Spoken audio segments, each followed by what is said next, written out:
have a dream that one day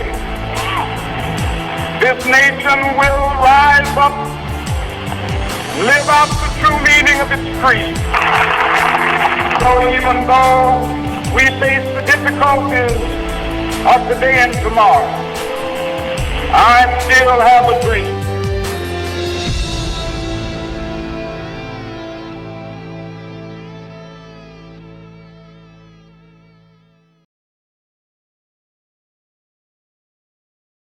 For a number of years, the Negro passengers on the city bus lines of Montgomery have been humiliated, intimidated, and faced threats on this bus line. Just the other day, one of the fine citizens of our community, Mrs. Rosa Parks, was arrested because she refused to give up her seat for a white passenger. Mrs. Rosa Parks was arrested and taken down to jail, taken from the bus, just because she refused to give up her seat. At present, we are in the midst of a protest, the Negro citizens of Montgomery, representing some 44% of the population. 90% at least of the regular Negro bus passengers are staying off the buses, and we plan to continue until something is done. A middle-aged black seamstress, Rosa Parks, sparked an end to segregation in public transportation with a brave but illegal act of protest. In Tuskegee, Alabama, she was born Rosa Louise Macaulay in 1913, when the wounds of slavery were still painful to Southern blacks. For decades after the emancipation of slaves, harsh conditions continue to oppress Southern blacks as they struggle to survive. Many of them were poor sharecroppers, uneducated, with few rights and little opportunity to rise above their circumstances. They feared the Ku Klux Klan, racist white thugs who roamed the streets at night, clad in hooded white robes carrying flame torches to intimidate blacks with violence and the threat of lynching. The Ku Klux Klan was not an institution that merely spoke or merely advocated racial supremacy of the white race. It literally was a terrorist, what we would today call a terrorist organization. Rosa's grandparents had been born slaves, but after emancipation, their parents managed to purchase a farm. As a small child, Rosa helped farm those 260 acres. Her mother taught Rosa to read before she began attending the local all-black elementary school. In her autobiography, she recounted that while she and her brother had to walk with other blacks to their one-room schoolhouse that often lacked desks, most of the white kids took buses to their brand-new school. Rosa recalled when her grandmother severely reprimanded her for standing her ground with a brick when a white boy threatened to hit her in the street. After Northern troops withdrew from the South, the states enacted Jim Crow laws to keep blacks in their place. These laws made sure that blacks and whites did not have to come into close public contact. Facilities such as public bathrooms, water fountains, seating areas on buses, restaurants, hotels, hospitals, and schools. Every public necessity and service in the South was segregated and seemingly designed to make blacks feel inferior. It was common to see signs that read for colored or white use only. These laws were considered fair and constitutional for many years. However, the reality of segregation was far from fair. It was profoundly destructive emotionally and psychologically.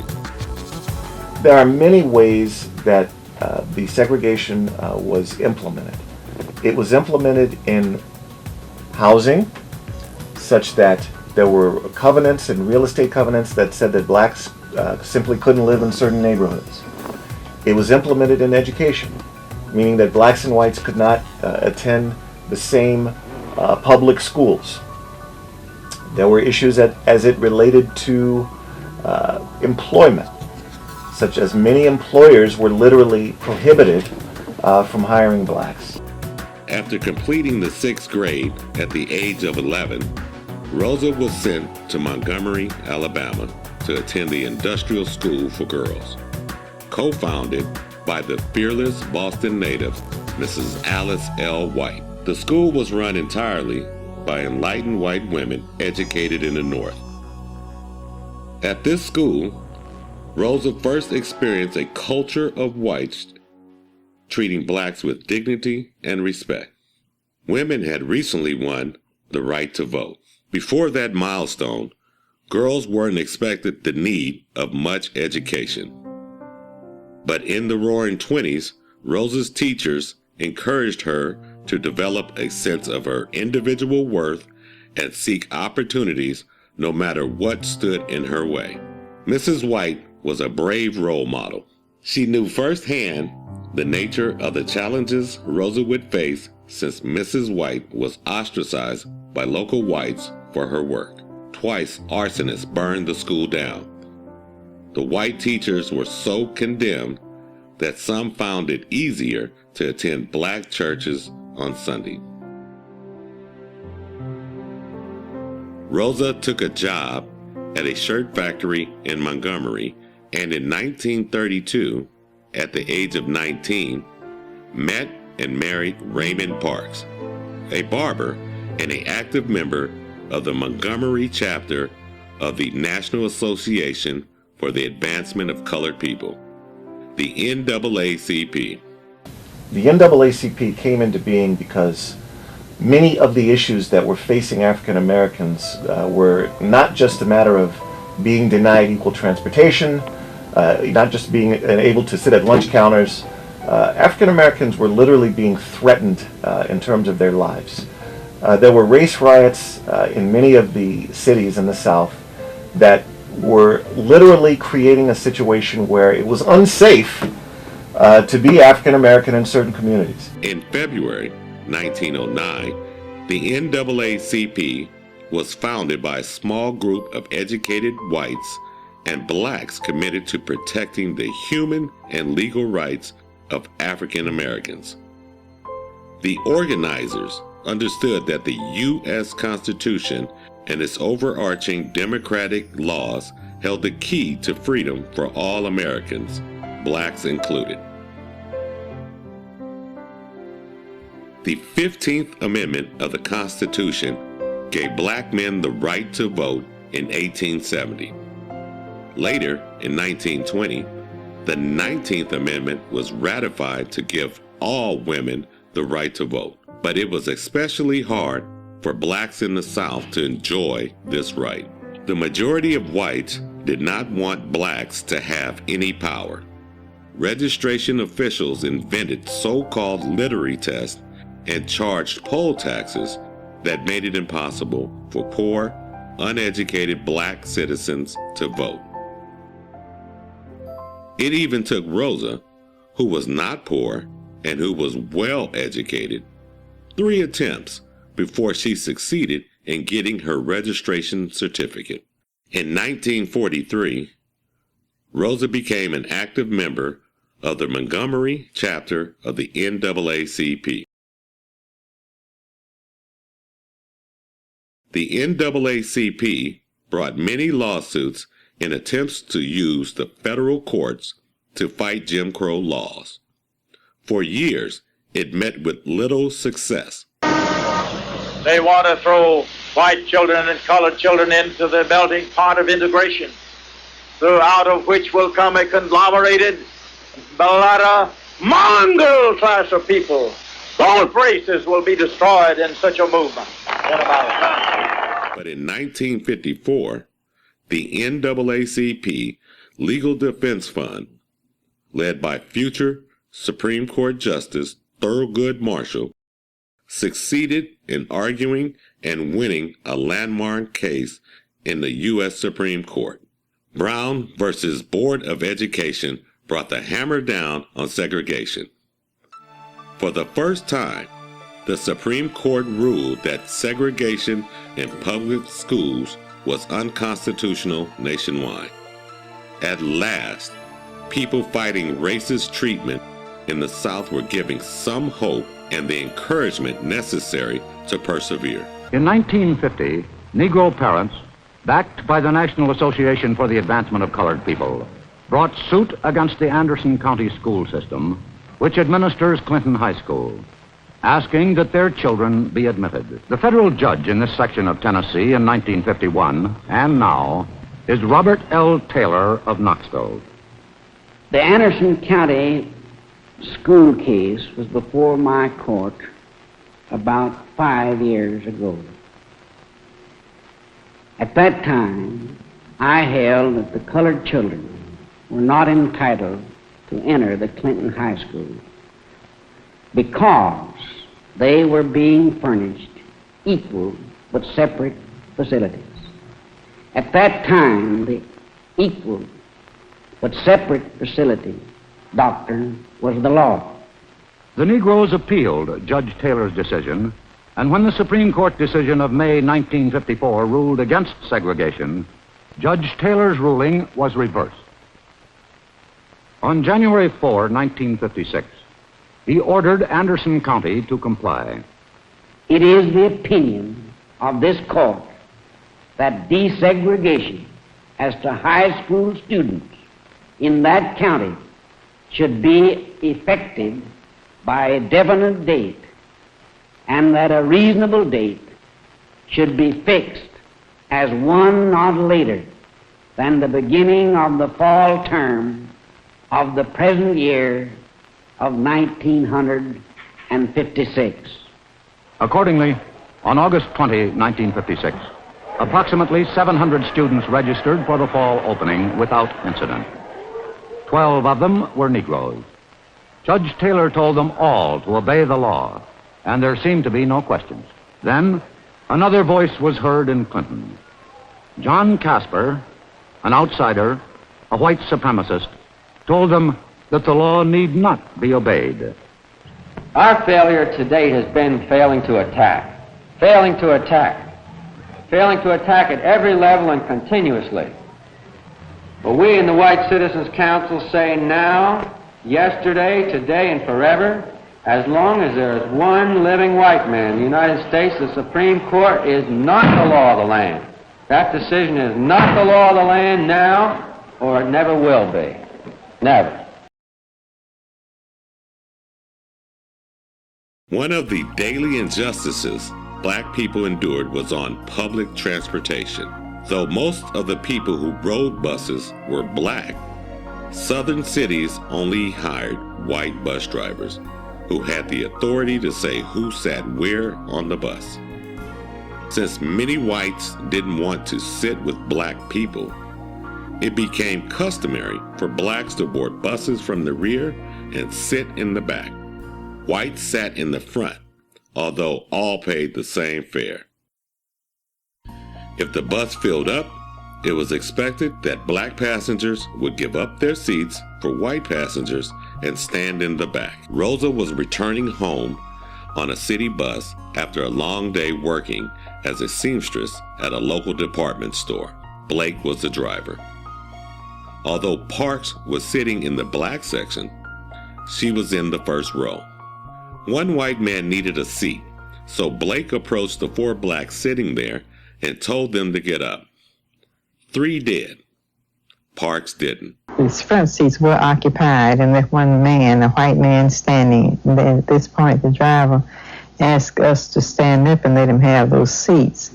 And when none of us moved at his first words, he said, "Y'all make it light on yourselves and let me have those seats."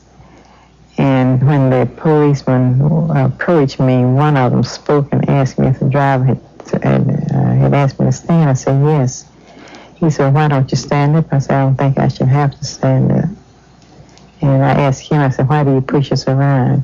He said, I do not know, but the law is a law. Yet again, she found herself confronting the mean and ugly face of segregation. On that day, December 1st, 1955, Rosa Parks was arrested. After she was arrested,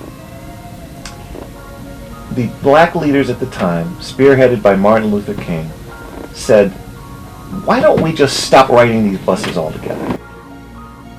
One of the interesting things is that 3/4 of the riders of the buses in Montgomery, Alabama were black. Word spread through the city. That night, the Women's Political Council printed and distributed an auspicious flyer throughout the Montgomery's black community. It began, another woman has been arrested and thrown in jail because she refused to get up out of her seat on a bus for a white person to sit down. This has to be stopped. Negroes have rights too, for if Negroes did not ride the buses, they could not operate. This woman's case will come up on Monday. We are, therefore, asking every Negro to stay off the buses Monday in protest of the arrest and trial. Don't ride the buses to work, to town, to school, or anywhere on Monday. Many tired people were about to be raised up and energized by Rosa Parks' simple refusal to give her seat. After posting bail the day of her arrest, on December 5th, 1955, Rosa Parks showed in court again for trial. That day, city buses drove their routes practically empty. People carpooled or just walked to work. Parks was found guilty of breaking the law and fined. That evening, black commuters gathered in the basement of the Dexter Avenue Baptist Church, pastored by a relatively unknown preacher, the 26-year-old Reverend Martin Luther King. The Montgomery bus boycott of 1955 had begun. When Rosa refused to relinquish her seat, she didn't know her cause would start a boycott or become a test case for fighting segregation on public transportation. The fairness of segregation on buses needed to be argued in a federal court. Ultimately, the NAACP Legal Defense Fund, led by Thurgood Marshall, took the case before the U.S. Supreme Court. In 1956, Rosa's conviction was overturned. The highest court in the land struck down states' laws that allowed segregation on public transportation. The boycott lasted 382 days. The decision rendered by the Supreme Court yesterday was a victory. But it wasn't a victory for colored folks. Don't make that victory that small. It wasn't a victory for 50,000 Negroes in Montgomery. It wasn't merely a victory for 16 million Negroes of America. That was a victory for justice and goodwill. Rosa and many more would never ride a segregated bus again. The call of the civil rights movement was soon felt throughout the country. It invited all freedom-loving people to join together against oppressive laws and governments, racial discrimination, and hatred. Needing a fresh start, in 1957, the Parks moved to Detroit. Rosa got a job on the staff of the United States Congressman John Conyers, Jr. In 1964, the work and sacrifices made by thousands of activists, white and black, paid off. Congress passed the Civil Rights Act legislation that outlawed discrimination based on race, color, religion, sex, or national origin. The next year, the Voting Rights Act passed.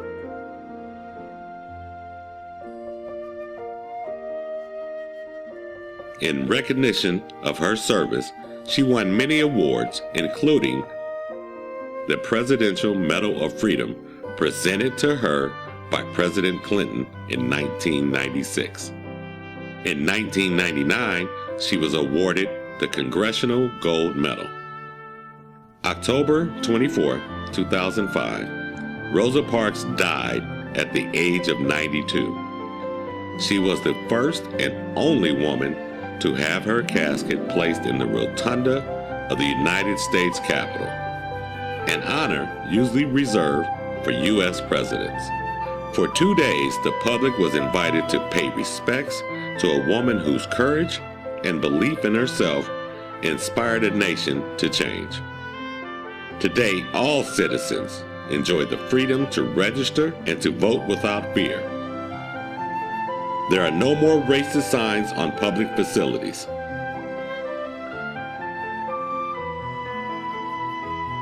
The United States elected its first African American president in 2008. Rosa Parks led the way.